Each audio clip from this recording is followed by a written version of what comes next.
Wow, cái này đẹp kia.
Bớm, Pháo bên Thủ Thiêm nó tỏa nhiều hơn, Pháo bên Lan Bác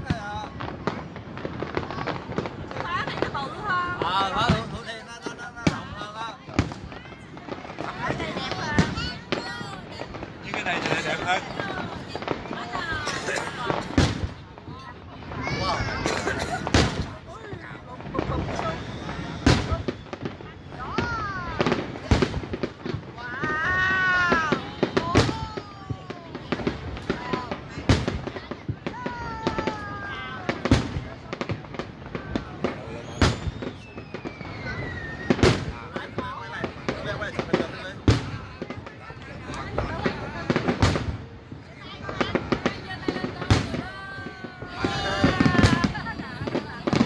Ồ, bắn hơn 5 phút không? Bắn hơn 5 phút rồi đó. 15 phút mới xong. Rồi đẹp ghê không?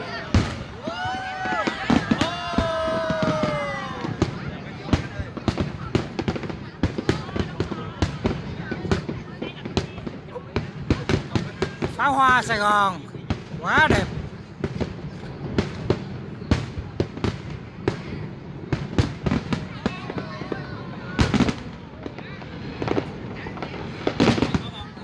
Nó rớt đây là cây mắt rồi.